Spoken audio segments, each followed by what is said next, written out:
Good morning, mga kuya ko dyan, mga ate dyan sa Bulacan. Panoorin nyo ngayon yung aking ibabalita ito para to sa lugar natin, sa lugar nyo, dyan sa club natin dyan sa Bulacan. Mga kakuya ko dyan sa Taig Tanglaw Eagles Club.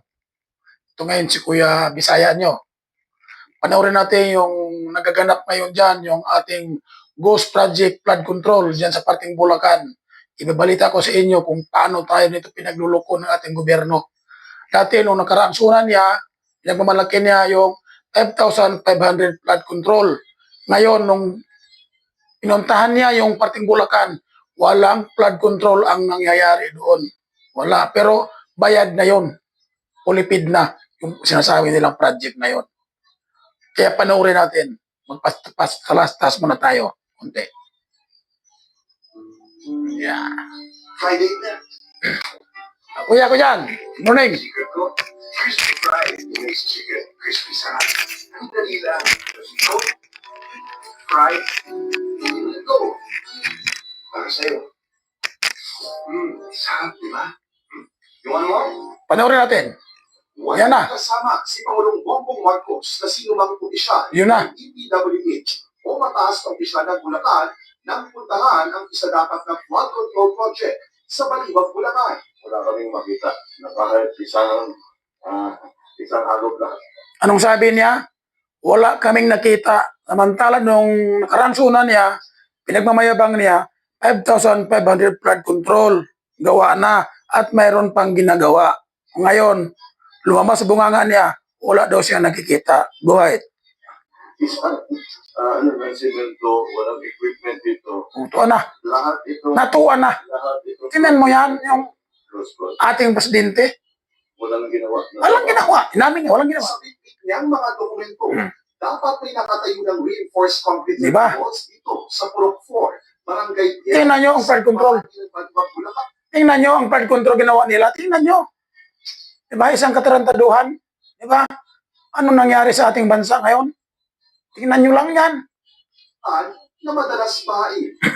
Ang proyekto nagkakahalaga na may 55 million pesos at may sukat na 220 meters. Kita nyo yon? Fully paid na ang proyekto at may resibo. Fully paid na ang proyekto. 59,000, 59 million. Fully paid na. Tapos walang project, walang nakikita. Ghost project nga ang nangyayari dyan sa Bulacan. Pero bayad na yan. May resibo. Tingnan nyo yung resibo. Tingnan nyo.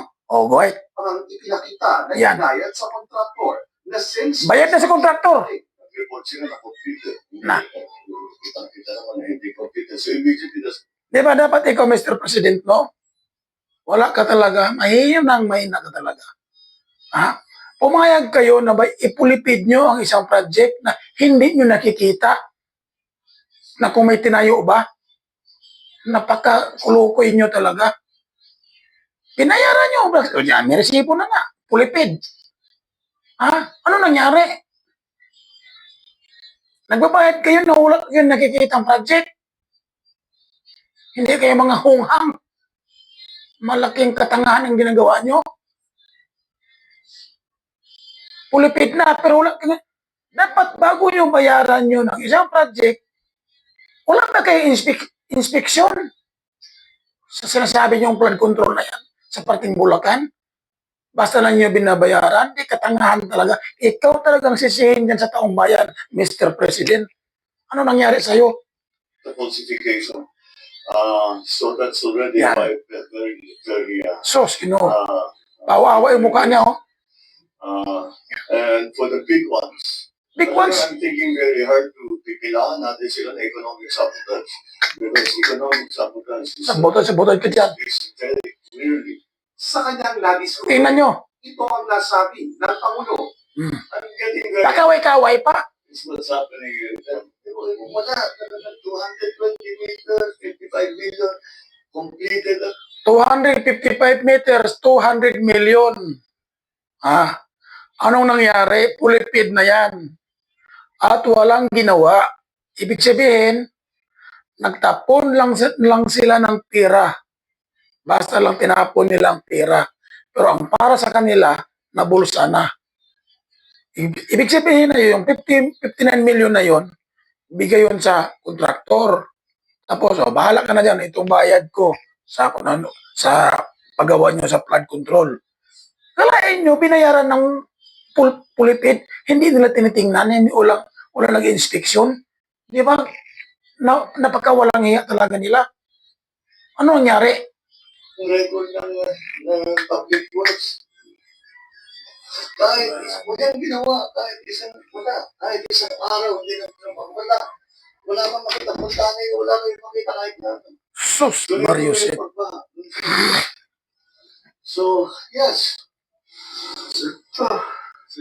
Alam daw ng Yan na. Modus kung paano kumita sa mga Tingnan nyo, ang flood control sa parting Bulacan. Kaya mga kuya ko at mga ate ko, tingnan nyo, ang laki pala ng budget dyan sa flood control nyo. O anong nangyayari dyan ngayon? Pulipid na daw yan, pero walang project. Ghost project ang ginawa nila. Binayaran mo ang isang project na hindi mo nakikita. Pulipid, anong nangyayari dyan? Kaya kawawa yung mga ate at kuya ko dyan, mga kuya at ate ko dyan. Grabe yung nangyayari dyan sa parting Bulacan.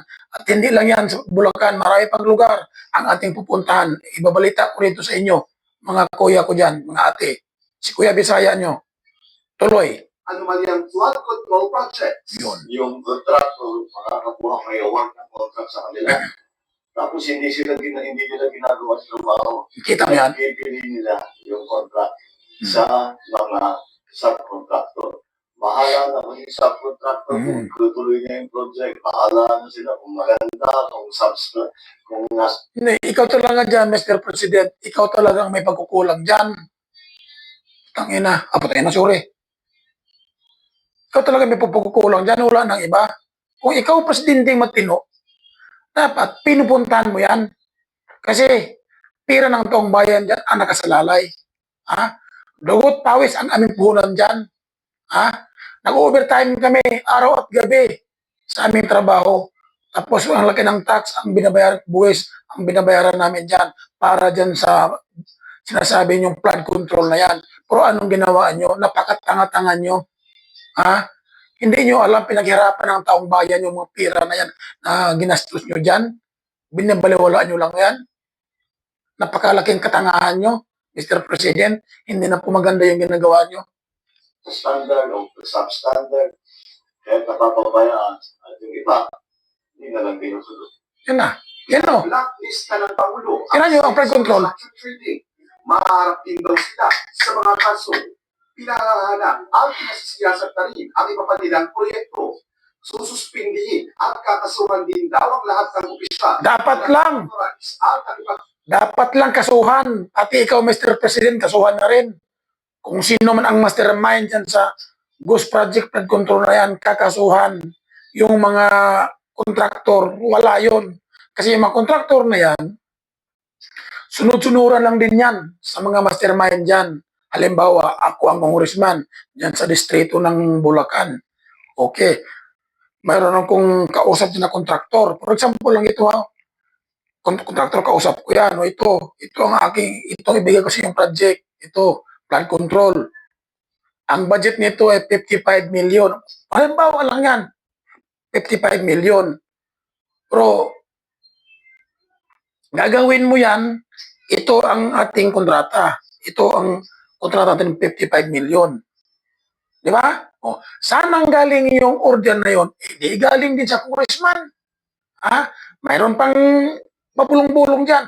Huwag mo nang tibayan yan. Yung flood control na yan, yung tama, huwag mo nalagyan ng bakal, manipis lang para pag lumakas ng baha, masisira ka agad yun. Ibig sabihin, pag nasira na yung flood control na yun, another project, another budget na naman yun. Ganun ang ginagawa nila. Hindi nila tinitibayan yung flood control. Alam niyo kung bakit? Kasi taon-taon kasi mayroong budget tayo. Di ba? Taon-taon may budget. Pag nasira yung flood control na yun, na ginawa nila, ay another budget na naman yun. Pupunduhan na naman yun. Ibig sabihin, tuloy-tuloy ang kanilang pangungurakot sa kaban ng bayan. Walang katapusan yung flood control. Kasi konting baha lang, masisira. Mayroon din silang dahilan, nasira sa baha. Sa lakas ng baha talaga, nasira ang flood control. Pero kung matibay yun, malalaki ang mangbakal, ang ginagawa nila, ang nilagay nila sa flood control na yun, hindi yun basta-basta bumibigay. Kaya style nila, walang bakal, manipis na simento, para pag isang daan ng malaking baha, sira. Pag nasira, pagdating ng isang taon, another budget na naman yun, pupunduan na naman yun. Kung anong budget ngayon, sa ginawa nila ngayon, yun pa rin ang gagawin nilang budget na yun. Ibig sabihin, tuloy-tuloy ang kanilang pangurakot hanggat sila ay nasa pwesto. Tuloy-tuloy. Kaya ang kanilang ginawa, ano yun? Tactic yun na hindi nila titibayin ang flood control. Para pag nasira, another budget na naman, pupunduan na naman. Para paulit-ulit, para lang tayo nilang sinasal-sal nila yung flood control. Paulit-ulit, pabalik-balik. Sige, balik-balik. Pag nasira, another budget na naman. 59 million ang budget ngayon. Eh, pag nasira yon sa baha, ay another 59 million ulit. Kasi taon-taon kasi may budget tayo eh. Yun ang ginawa nila dyan. Wala silang naisip, kundi pangungurakot, pero yung gagawin nila para sa taong bayan, hindi yun. Props lang yun. Pakitang tao lang yun. Sa buwatan nito, pinuntahan ng GMA Integrated News ang Grabe. opisina ng SENS Construction Trading Ano? sa Malolos, Bulacan na nakasulat sa resibong ipinakita ng Pangulo. Isa itong bahay sa isang Grabe, no? na walang kahit anong Kaya kayo na mag-isip dyan, mga kababayan ko dyan. Kayo na mag-isip, mga kuya at ate ko dyan, kung ano na ang nangyari sa ating bansa ngayon. Hindi na ito maganda. Kailangan na baguhin ang sistema. Yun na. Wala rin kaming makitang kahit Grabe. website o social media page ng SINS. 59 million? Bayad na? Okay. Salamat mga kuya at ate, yun lang. Thank you.